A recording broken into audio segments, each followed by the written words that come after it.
Bienvenido, este es nuestro último programa de esta serie especial Maravillosa Gracia. Y cuánta alegría me da saludarte, tú que estás allí del otro lado, participando siempre de este programa. Apenas una pantalla nos separa, mas qué bueno es que podamos estar juntos para poder reflexionar, para poder permitir que Dios pueda hablarnos a través de su palabra. Bienvenido, ha sido tan bueno repasar varios aspectos de esa gracia extraordinaria que Dios ofrece para todos nosotros, mas hoy queremos finalizar obviamente esta temporada hablando de esa extraordinaria gracia.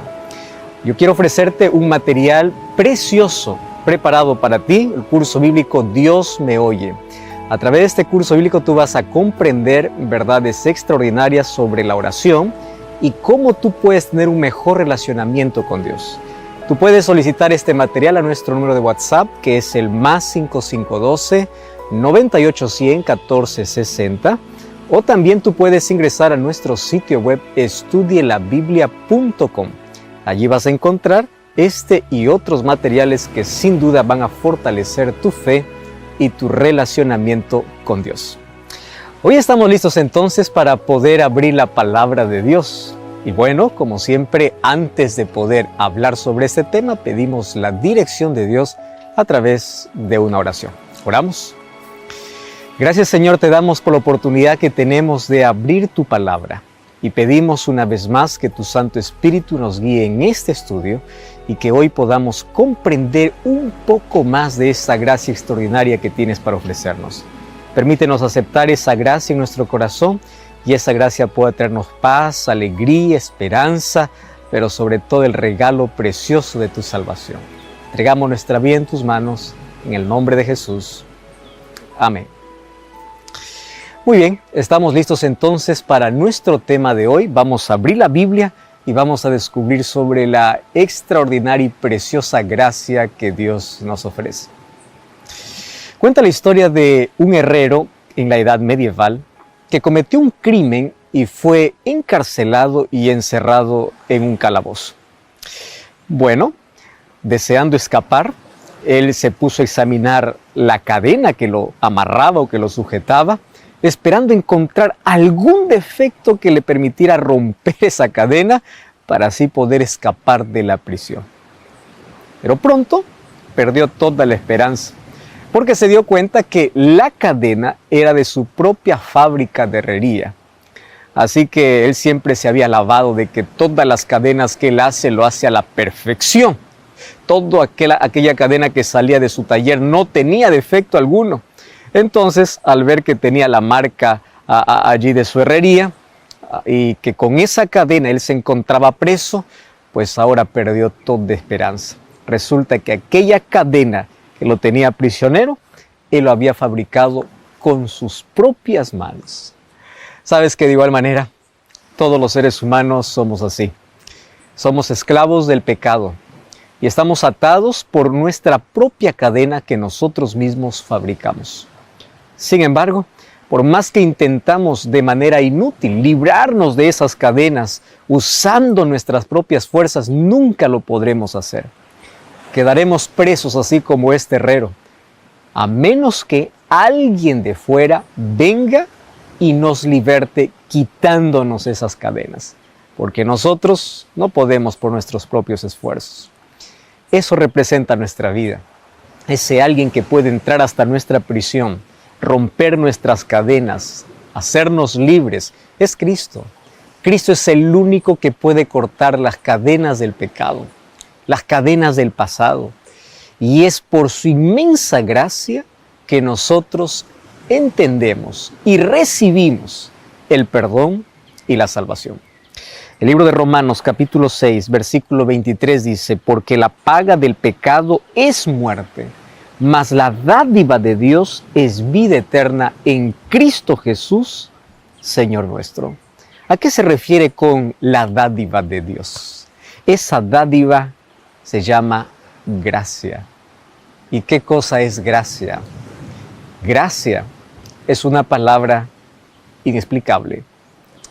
Los seres humanos, por mejores argumentos que tengamos, por mejor vocabulario enriquecido que podamos tener, jamás podremos explicar en plenitud qué significa gracia. Apenas nuestro vocabulario da para decir que es el regalo inmerecido que Dios da para el ser humano. Pero gracia es más que eso.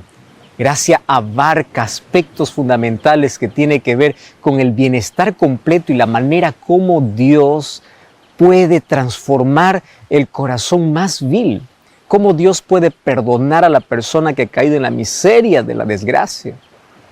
Gracia es una palabra inexplicable. ¿Cómo poder describir el amor de Dios, que es infinito, que es inmedible, que es incondicional? Hay una música que dice: si fuera tinta todo el mar, y todo el cielo un gran papel, y todo hombre un escritor, ni aún así se podría describir el amor de Dios. Es un amor infinito, un amor que no tiene medida, un amor que no conoce barreras, un amor totalmente incondicional. Y su gracia puede alcanzarnos en la mayor desgracia de nuestra vida y de allí puede restaurarnos. ¿Sabes que una de las palabras más importantes del cristianismo justamente es la palabra gracia?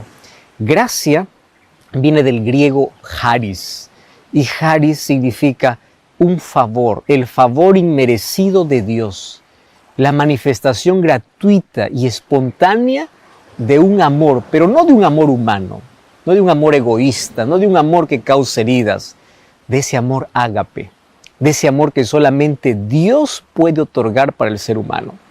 Ahora, Dios no tenía ninguna obligación de amarnos, pero Él decidió amarnos y Él llegó hasta el extremo de poder morir por nosotros. La pregunta es, hay varias personas en la historia que han muerto a favor de alguien. Yo ya vi, escuché y leí tantas historias, pero uno da su vida por alguien que ama. Sin embargo, mira lo que dice el libro de Romanos, capítulo 5, versículo 7 y versículo 8. Dios muestra su amor para con nosotros en que, siendo aún pecadores, Cristo murió por nosotros. Una cosa es que yo pueda defender la causa de alguien que amo.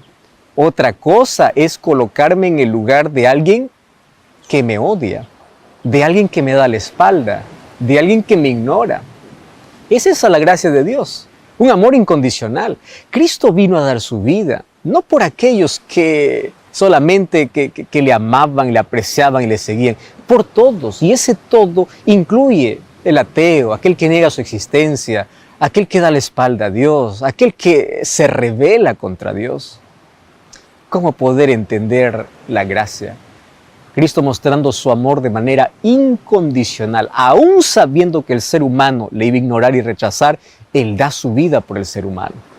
Ahora quiero que entiendas que nuestra salvación no tiene que ver con lo que nosotros ofrezcamos a Dios, sino con lo que Él es y lo que Él nos ofrece. No depende de nuestros méritos, depende de los méritos divinos. Ahora, nosotros llegaremos al cielo solamente por su gracia. Hay personas que confían mucho en su capacidad, en su generosidad, en su bondad. Hay tantas personas que dicen, yo no necesito de Dios, yo no necesito de iglesia, porque yo soy una persona buena, soy una persona honesta. Los que dicen adorar a Dios son personas hipócritas. En primer lugar, tú te estás colocando como juez de alguien considerándote perfecto. Pero en segundo lugar, quiero decirte que tu bondad no abrirá las puertas del cielo. Solamente será la gracia de Cristo. Habrá tanta persona buena que se perderá. Buena porque confiaron más en sus actos de generosidad, en su honestidad, y no reconocieron su condición de manera humilde. No se arrepintieron, no aceptaron la gracia de Dios. Y nadie que rechace la gracia de Dios entrará al reino eterno. Nuestra salvación no depende de lo que hagamos, depende de cuánto permitimos que Dios haga en nuestra vida, de cuánto permito que Él trabaje en mí. No es lo que yo ofrezco, es lo que Dios hace en mi vida. Gracia es una palabra que necesitamos comprenderlo mejor. Si nosotros fuimos tan lejos en nuestra rebelión, Dios fue más lejos incluso para darnos la solución. Si tu pecado es enorme, la gracia de Dios es mayor. Tú nunca puedes subestimar la fuerza del pecado. Nunca subestimes el poder que tiene el pecado para destruir, pero por favor, jamás subestimes el poder de la gracia.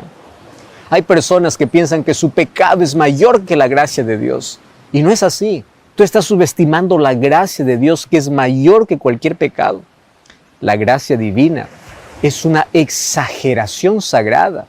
Es como un mar de amor que inunda el corazón del ser humano, y no solo aquí en la tierra, sino en el universo. Por eso en el capítulo 4 y capítulo 5 del libro de Apocalipsis, nosotros encontramos una escena extraordinaria de adoración, y adoración a Cristo. Y en el capítulo 4 es adorado porque Él es el Creador, mas el capítulo 5 Él es adorado por ser el Salvador del mundo. Maravillosa y extraordinaria gracia es aquello que hace la diferencia entre aquel que está perdido y aquel que se salva. Cuando aceptas a Jesús por fe, tú puedes tener la seguridad de la salvación. Y quiero que entiendas aquí esta dinámica. Gracia es aquello que tú o que Dios ofrece. Fe es extender la mano para poder recibir ese regalo. La gracia está abierta para todos. Dios ama a todos. Dios quiere que su gracia pueda transformar a todos. Infelizmente el ser humano, al negar, al rechazar, al darle espalda a Dios, al no ejercer fe, desprecia esa gracia. ¿Qué cosa es la fe? Fe es la expresión humana para abrir su mano, su vida, para aceptar aquel regalo extraordinario que Dios le da, su gracia. Cuando aceptas a Jesús por fe, debes tener la seguridad de que la salvación llegó a tu vida.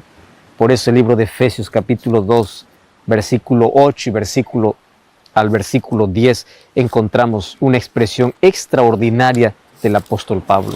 Efesios 2, 8 al 10 dice así: porque por gracia sois salvos por medio de la fe, y esto no es de vosotros, pues es don de Dios, no por obras para que nadie se gloríe, porque somos hechura suya, creados en Cristo Jesús para buenas obras. Quiero que preste atención aquí, cómo es que Pablo aquí menciona la salvación del ser humano. Somos salvos por gracia, pero algunos solamente quedan en el versículo 8 y no leen el versículo 10. Cuando eres salvo por su gracia, las buenas obras tienen que ser el resultado de esa salvación. Algunos piensan que soy salvo por gracia y listo, yo puedo hacer lo que quiero en la vida. No, la gracia que salva es la gracia que transforma.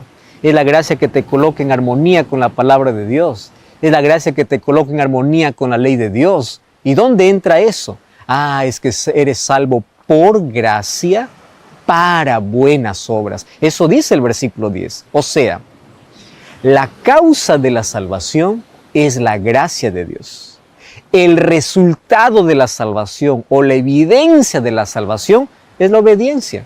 Obediencia a su palabra, obediencia a sus principios, obediencia a su ley, un cambio en la vida, un cambio en la manera de pensar, de vestir, de hablar, de vivir. La gracia que salva es la gracia que transforma. Nunca te olvides de eso. Pablo dice que somos salvos por gracia, por medio de la fe, para buenas obras. Nunca te olvides, somos salvos para. Por gracia es la causa de la salvación. Para buenas obras es la evidencia de la salvación. La gracia que te salva es la gracia que te torna obediente. La gracia no te deja así como tú estás. ¿Recuerdas la escena de Juan capítulo 8? Donde allí trajeron a Jesús una mujer que estaba siendo condenada para poder morir. Jesús, en su misericordia, comenzó a escribir allí, en el suelo, los pecados de todos aquellos que le condenaban. Finalmente Jesús dice: aquel que esté sin pecado sea el primero en arrojar la piedra en ella. Todos los que estaban allí salieron siendo acusados por su propia conciencia. Mas cuando Jesús se queda solo con esta mujer, le dice así: ¿dónde están los que te condenaban? No hay ninguno, Señor, le dice. ¿Y sabes qué le responde Jesús? Yo no te condeno, pero vete y no peques más. ¿Estás entendiendo la dinámica de la gracia? Dios te dice así: yo te perdono. Mi misericordia es grande, no importa tu pecado, no importa cuán condenado hayas estado en la vida, pero a partir de ahora no sigas practicando, no continúes en esa vida. ¿Recuerdas la historia del hijo pródigo? Él cuando fue al padre, él ni siquiera tuvo tiempo para allí bañarse, para cambiarse la ropa. Él fue como estaba. Y allí el padre usa gracia, corre, le abraza, lo recibe como viene, pero no lo deja como está. La gracia que te recibe es la gracia que te cambia. La gracia que te perdona es la gracia que te transforma. Tú puedes llegar sucio, inmundo, con tu vida acabada, pero la gracia hará que tengas un vestido nuevo, que haya fiesta, que el recibimiento que tú puedas tener para la familia celestial pueda ser la más grandiosa. Pero la gracia que te salva es la gracia que te transforma. Ve a Jesús como estás. No necesitas cambiar para ir a Él. Ve así como estás. Pero quiero que sepas algo. Dios nunca te dejará así como llegas. Porque esta gracia extraordinaria tiene un efecto tremendo en nuestra vida y en cada área de nuestra vida. Qué lindo es poder comprender la gracia de Dios. Y hoy, hablando de esta gracia, queremos entender cómo es que esa gracia fue expresada desde el Antiguo Testamento y cómo se entendía esa gracia. Por eso, vamos a ver ese tema ahora.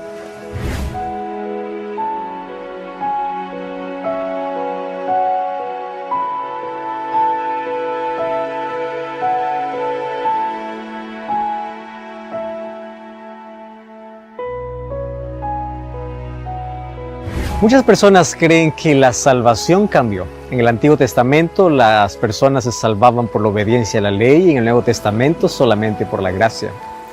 No es así. Dios no tiene dos planes de salvación. El plan de salvación apenas es uno. Los seres humanos nos salvamos por la gracia de Dios y porque ejercemos fe en Él. ¿Recuerdas la manera como Dios salvó a Adán y Eva cuando cayeron en pecado? Fue por medio de la sangre de aquellos corderos que fueron muertos para poder cubrir su desnudez. Y finalmente, ellos necesitaban ejercer fe que ese sacrificio representaría el Mesías. En el Antiguo Testamento la obediencia a la ley nunca estuvo siendo contraria a la gracia. Es más, la obediencia siempre será el resultado de la evidencia de la salvación. El ser humano se salva por la gracia de Dios, ejerciendo fe en Él. Y un fruto de la fe es la obediencia. Mas, ¿cómo entendían la gracia aquellos que estaban en el Antiguo Testamento? Bueno, Dios ilustró el plan de salvación mediante el santuario. Sus muebles, sus ceremonias, todo ello mostraba de manera clara cómo Dios salva al ser humano y la gracia extraordinaria de Dios. El santuario mostraba el sacrificio de Jesús, el sacrificio sustitutorio de Jesús, mediante el sacrificio de corderos. Todos los días ellos veían que un cordero era sacrificado. Así que ellos ejercían fe de que un día vendría el Cordero de Dios que quitaría el pecado del mundo. Y después de la muerte de Jesús, obviamente, no necesitamos más realizar ese tipo de sacrificios, porque esos sacrificios apuntaban a la cruz. Ese sistema ceremonial era apenas una sombra de todo lo que iba a suceder. Y cuando la sombra encontró la realidad, tuvo su cumplimiento. Y a partir de allí, no necesitamos más de ese sistema ceremonial. Lo segundo que mostraba el santuario terrenal era la intercesión sacerdotal de Cristo en el cielo. Y lo tercero mostraba el juicio final. Ahora quiero que prestes atención porque allí estaba ilustrado la gracia de Dios. Muchos miran el sacrificio de Jesús realizado en el Calvario, pero olvidan que el plan de salvación no concluyó en el Calvario. El plan de salvación continúa en el santuario. En el Calvario vemos lo que Jesús hizo. En el santuario vemos lo que Jesús está haciendo ahora a favor del ser humano. ¿Qué hace Jesús ahora?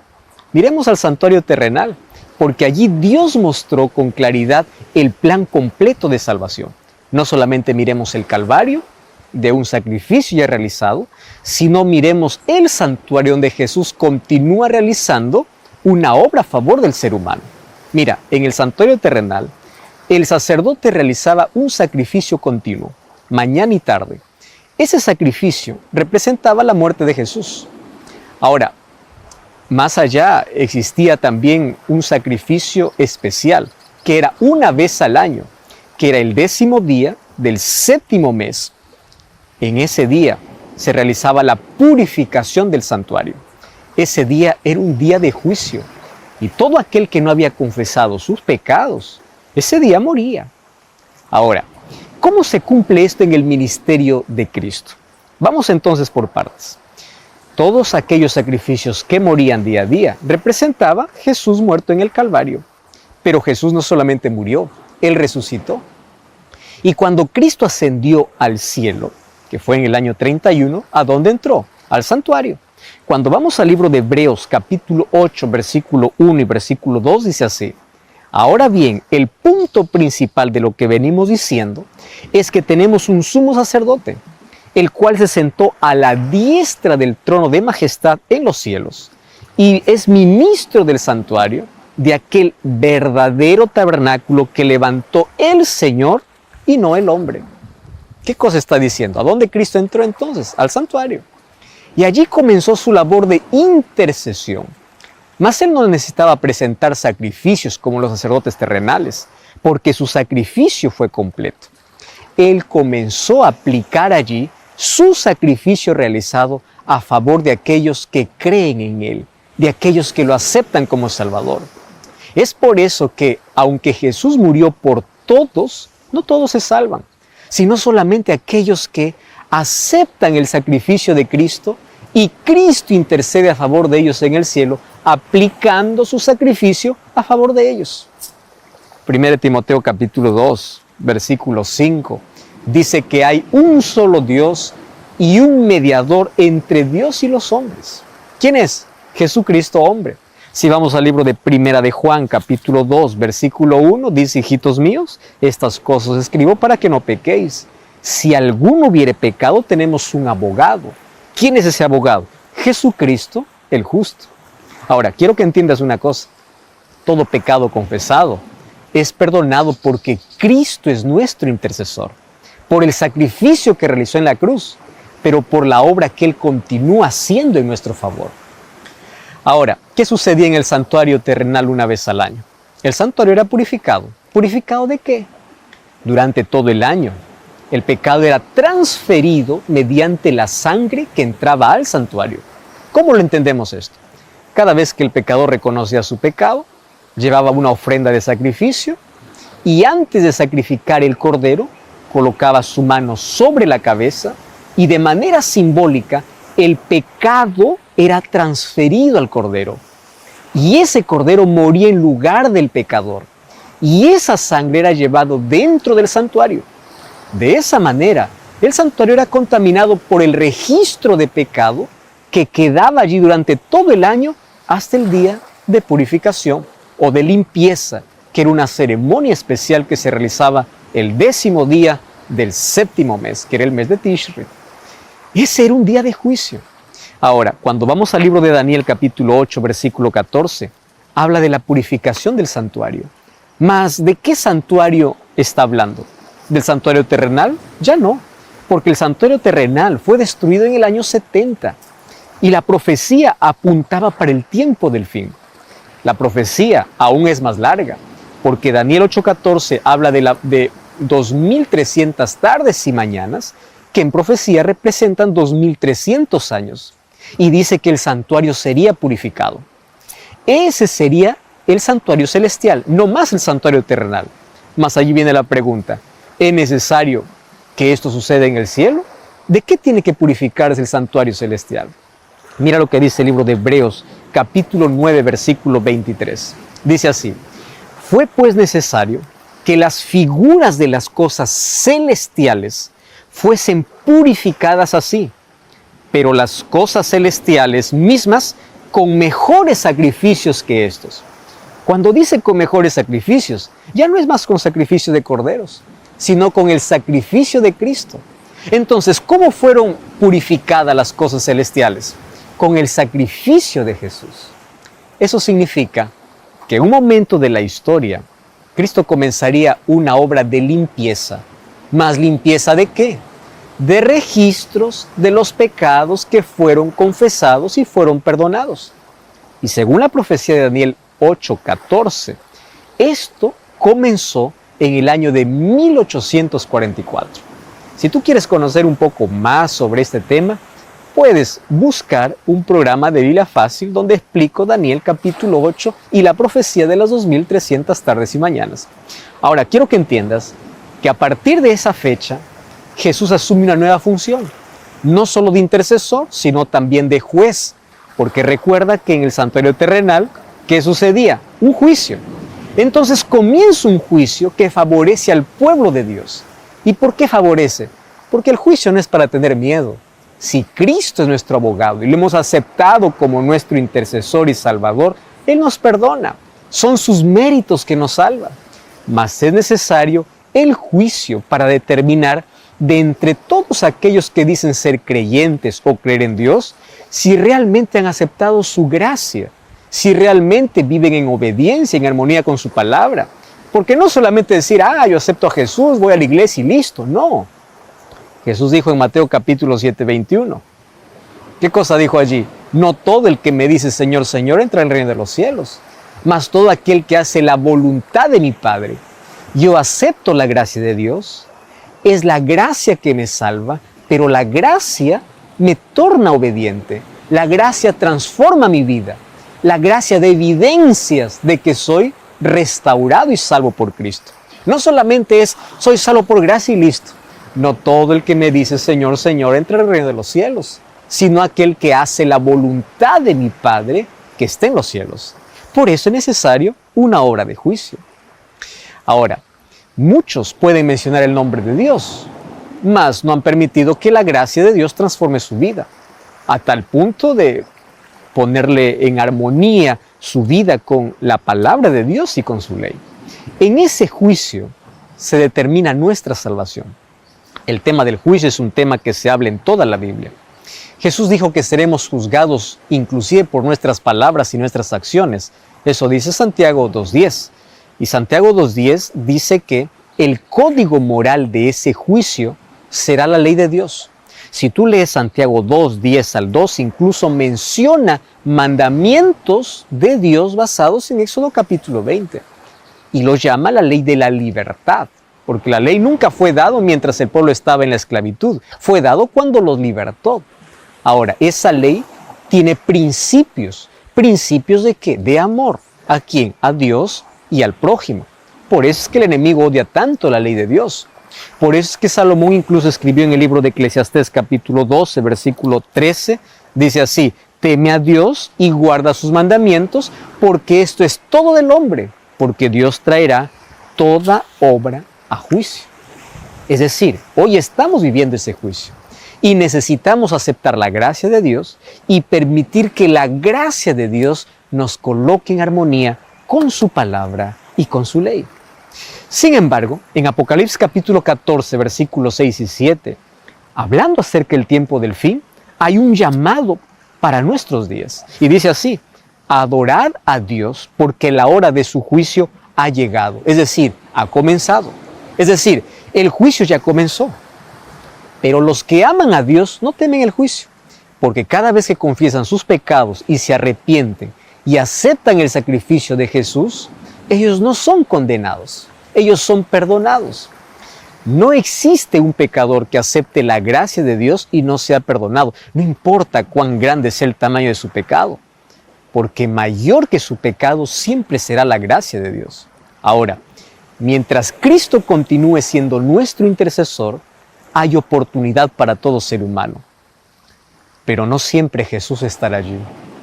Un día Jesús saldrá del santuario cuando el destino de cada ser humano esté definido. Y cuando esto sucede, mire lo que dice Apocalipsis capítulo 22, versículo 11.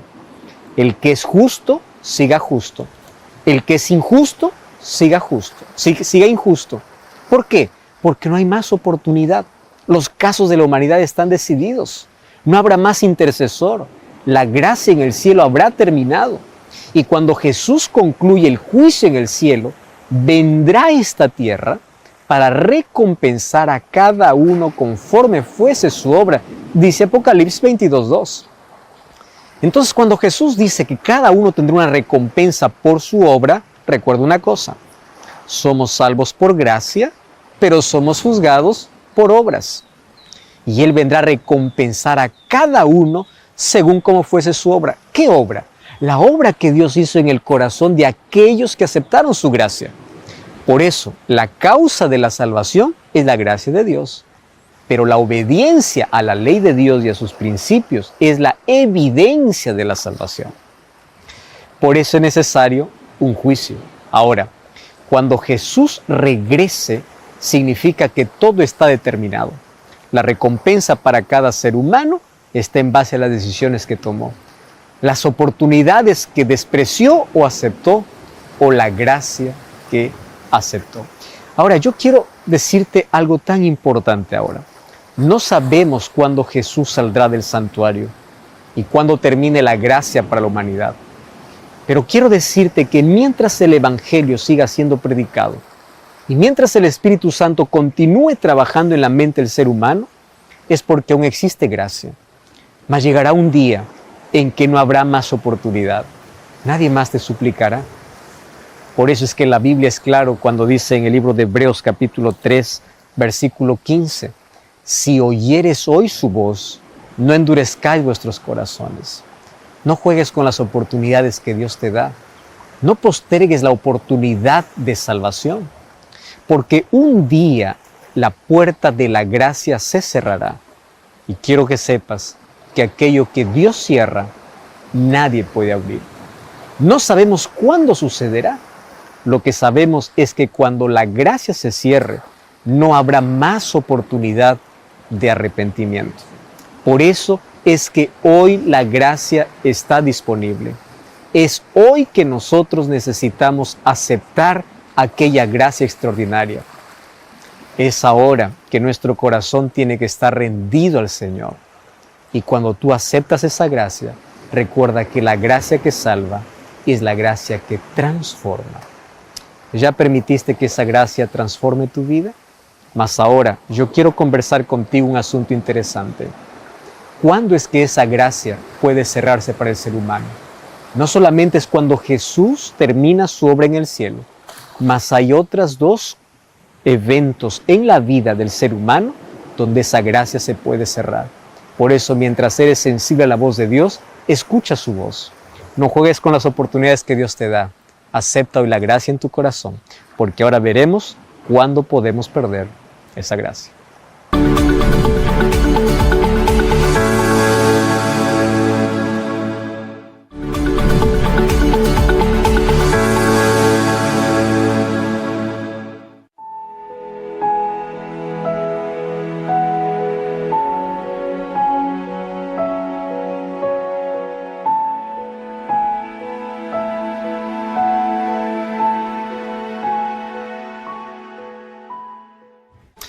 Muy bien, estamos hablando sobre la gracia de Dios y cómo esta gracia puede salvarnos, puede transformar completamente nuestra vida. Cuando vamos al libro de Apocalipsis capítulo 3, versículo 7, nosotros encontramos una declaración que dice así: esto dice el santo y verdadero, el que tiene la llave de David, el que abre y ninguno cierra, pero cuando cierra, ninguno abre. ¿Sabes qué? Aquí está haciendo referencia a lo que Dios es capaz de hacer en cuanto a la predicación del Evangelio y en cuanto a su gracia. Cuando nosotros vamos a Mateo capítulo 25, Jesús cuenta la parábola de 10 vírgenes. Esa parábola dice que 10 vírgenes fueron convocadas, invitadas, y ellas asistieron para participar de una fiesta de boda. Solo que 5 de ellas estaban listas para la fiesta y otras 5 fueron negligentes. 5 de ellas llevaron aceite, un poco más que las otras, porque ellas imaginaron que en algún momento el novio iba a demorar. Y justamente eso sucedió. Las 10 durmieron por la demora del novio.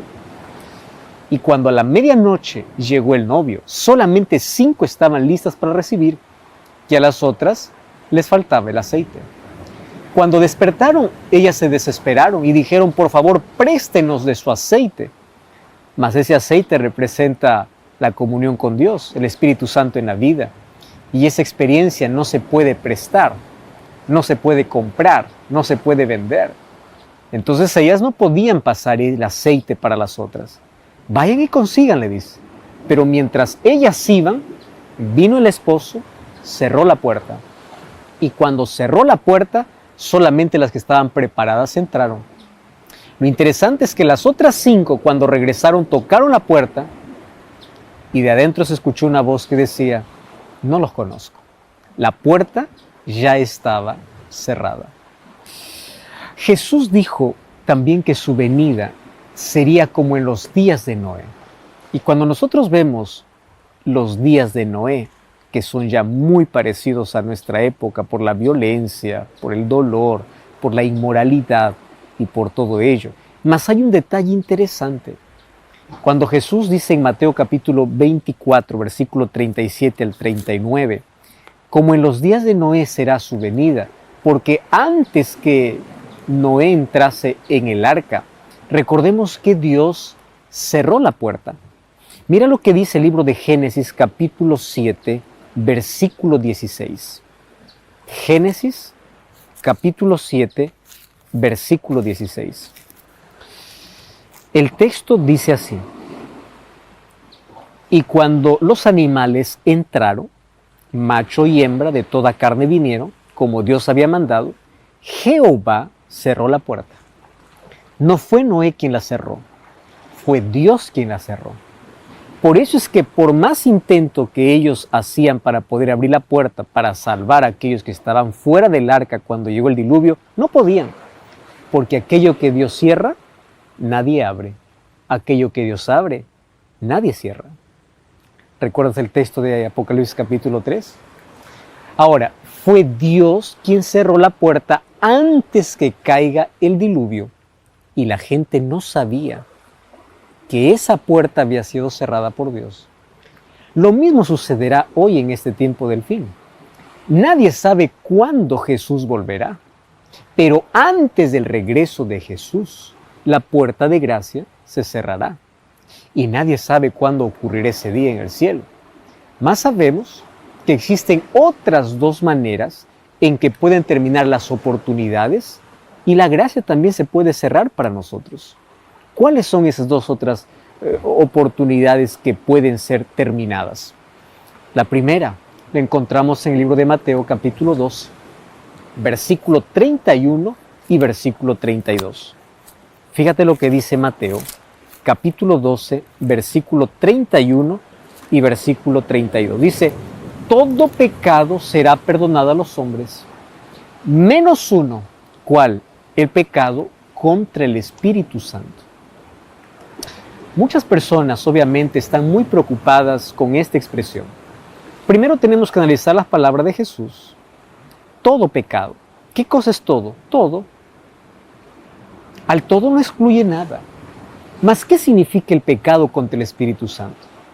Cuando el ser humano se acostumbra a desobedecer la voz de Dios, hay una cosa que el ser humano no entiende, que mientras más desobedezca a Dios, el corazón humano, o mejor, la mente humana se va cerrando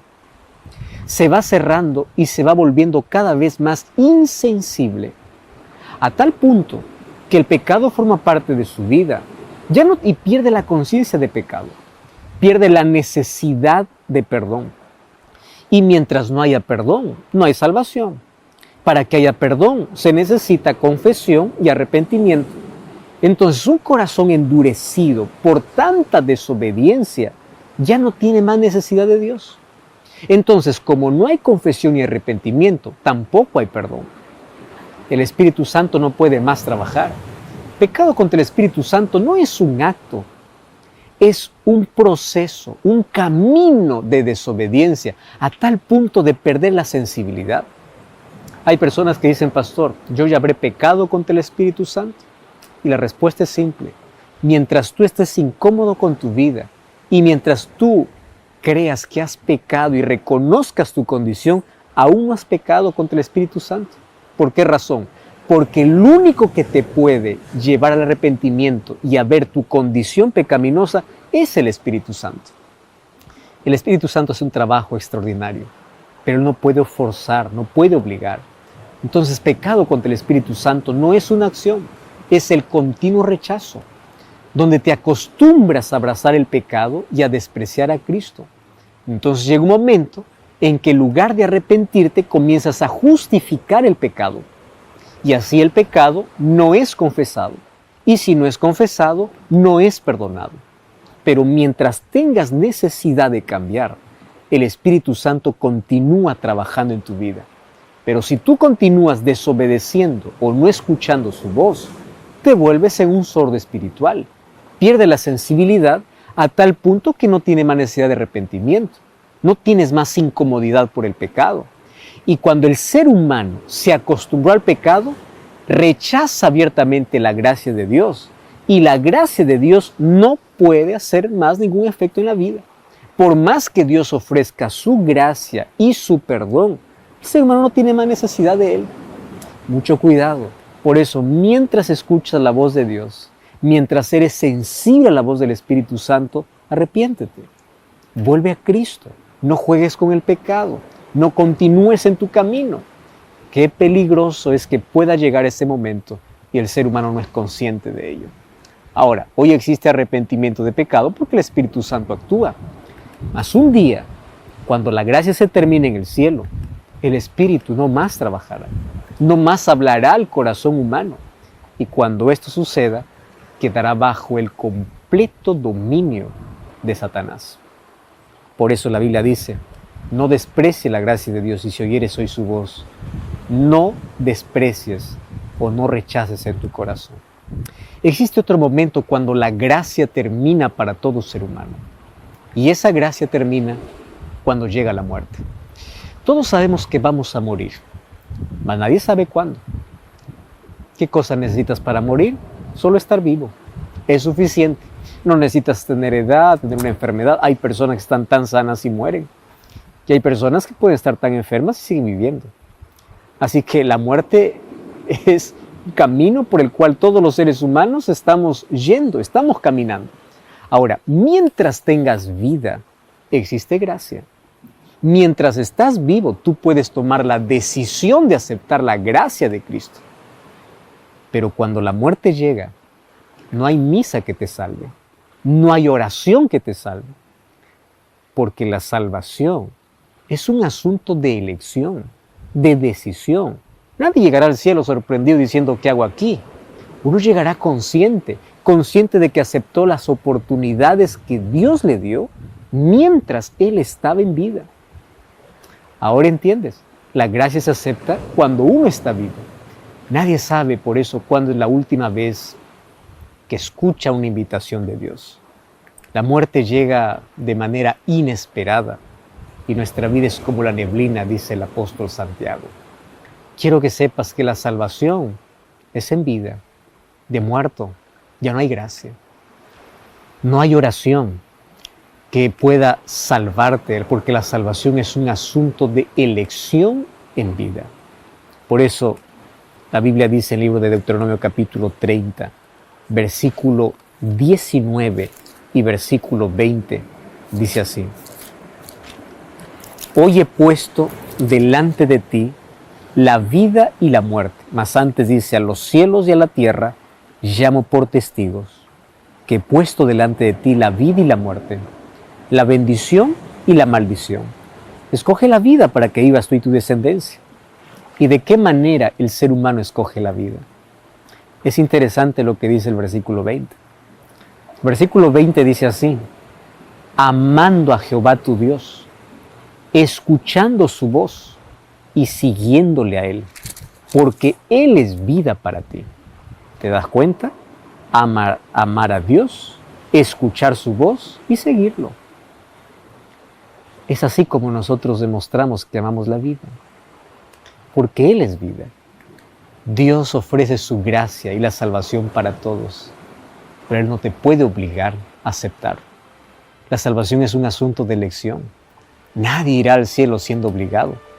Por eso la decisión más inteligente que tú puedes hacer en la vida es no perder tiempo sin Dios. Es usar tu libertad para servir a Dios, para amar a Dios. Ese es el mejor uso que tú puedes dar sobre tu libertad. Y el mejor uso de tu inteligencia es elegir la vida. ¿Y sabes qué es la vida? La vida es Cristo. Mas ahora existe gracia. Primero porque tú estás vivo, puedes aceptar la gracia de Dios. Si estás escuchando este programa y te quedaste hasta el final es porque el Espíritu Santo sigue trabajando en ti.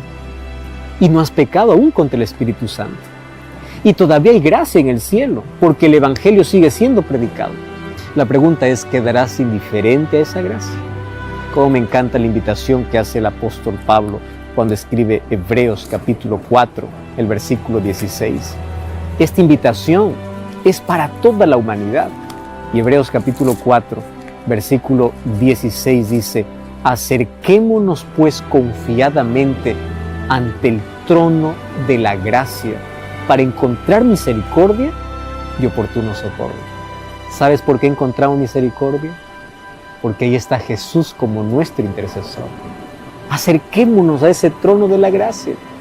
Y Hebreos capítulo 7, versículo 25, dice, por lo cual también puede salvar perpetuamente a los que por Él se acercan a Dios, viviendo siempre para interceder por ellos. Jesús es tu abogado, es tu intercesor. Para Él no hay caso perdido, no hay vida perdida si es que tú le reconoces como tu Salvador. Tus mejores obras no te salvarán. Tu dinero, tu fama no te salva. Solamente la gracia de Jesús es la garantía de salvación. Y hoy tú puedes aceptar esa gracia. Hoy podemos decir, Señor, tu gracia me basta, me es suficiente. Y esa será la música que mi esposa va a cantar en este momento. Y mientras ella canta, allí donde estás, acepta la gracia de Cristo. Haz una oración en silencio a Dios y dile, Señor, yo acepto tu gracia en mi vida. Que tu gracia que me salva comience a transformar mi corazón.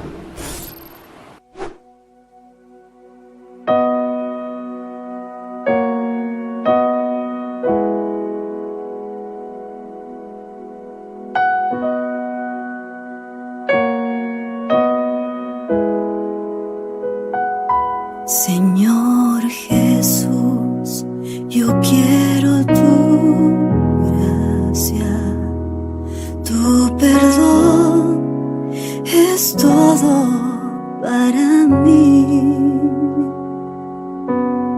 El mundo perdió sus encantos, la gloria encuentro en tu cruz.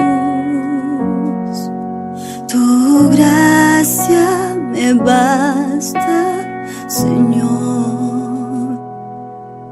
Mi alma te entrego en loor.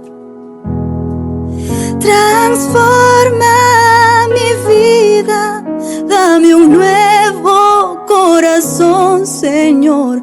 Yo quiero reflejar la gracia que emana de Jesús.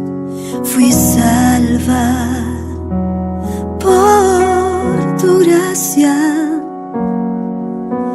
Soy salva por tu gracia. Maravillosa gracia de Jesús. Tu gracia me basta, oh Jesús. Señor Jesús, yo quiero tu gracia, tu perdón es todo para mí. El mundo perdió sus encantos, la gloria la encuentro en tu cruz.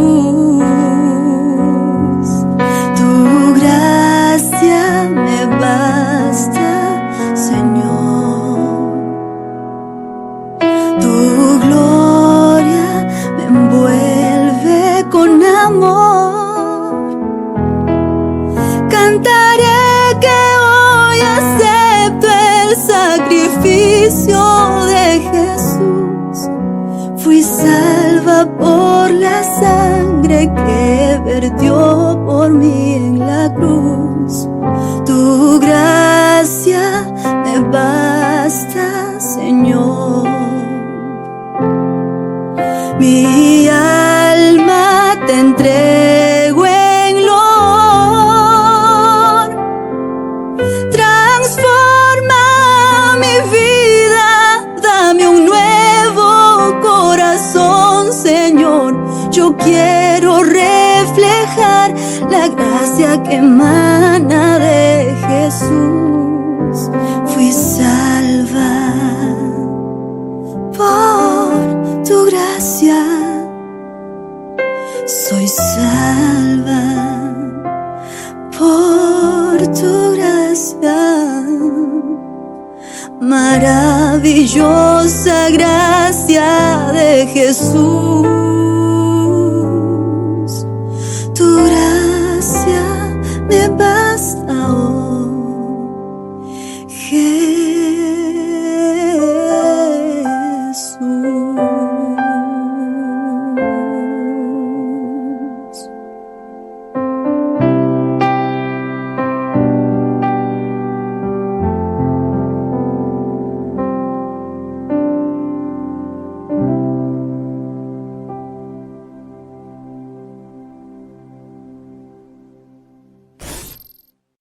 Solo tu gracia me basta, Señor. Es suficiente para que pueda tener salvación y todos aquellos beneficios que nos trae la gracia. Y hemos estudiado en esta temporada: amor, alegría, paz, esperanza, fe. Todas esas cosas vienen por la gracia del Señor. El libro de Mateo capítulo 23, versículo 37, dice: Jerusalén, Jerusalén, tú que matas a los profetas y apedreas a los que te son enviados. ¿Cuántas veces quise juntar a tus hijos como la gallina junta sus polluelos debajo de sus alas, pero tú no quisiste? Esta expresión realmente causa tanto dolor, porque en lugar de Jerusalén podemos colocar nuestro nombre. ¿Cuál es tu nombre? José, Luis, María, Elena, Mario, Rodrigo. ¿Cuántas veces te llamé? ¿Cuántas veces extendí mi gracia para ti? Pero tú no quisiste, tú siempre rechazaste. Jesús dice: yo no puedo obligarte, porque cada vez que yo te llamo, tú siempre te haces el sordo y me ignoras, postergas tu decisión. Querido, cuando se cierre el tiempo de gracia, el Espíritu Santo será retirado sobre la tierra. Se vivirá la mayor crisis de la historia, angustia cual nunca hubo, porque 7 plagas caerán sobre la tierra y el mundo estará enloquecido. No habrá más arrepentimiento. Habrá angustia por un lado para los hijos de Dios, porque serán perseguidos, pero angustia para los impíos por las plagas que caerán sobre la tierra. Pero esto no es cuestión para que nosotros podamos tener miedo y por miedo aceptar a Jesús. No, acéptalo por amor. Cada día que pasa nos aproximamos más al final. Mas cada ser humano hoy está tan distraído y entretenido que descuida su salvación y posterga las oportunidades que Dios le da. Si hoy cierras tu corazón, un día Dios cerrará su gracia. Y de nada sirve que hoy la gracia esté abierta cuando tu corazón está cerrado. Toma la decisión de entregarte a Él. Entrégate a Él. Toma la decisión de ser bautizado. Busca la iglesia adventista el 7º día. Anda para allá y dile: entendí la gracia de Dios, los principios eternos. Quiero ser bautizado, quiero nacer de nuevo. Y juntos experimentemos la obra maravillosa de Cristo en nuestra vida. Ora conmigo. Gracias, Señor, por tu palabra. Aceptamos tu gracia en nuestro corazón. Queremos ser nuevas criaturas. Queremos tu perdón, esperanza, ser bautizados, nacer de nuevo. Y a partir de hoy que tu gracia pueda hacer su obra extraordinaria en nuestra vida. En el nombre de Jesús te pedimos. Amén. Que Dios te bendiga. Te invito, como siempre, a buscar una iglesia adventista el 7º día. Serás bien recibido y abrazado. Gracias por acompañarnos en esta temporada. Hasta la próxima.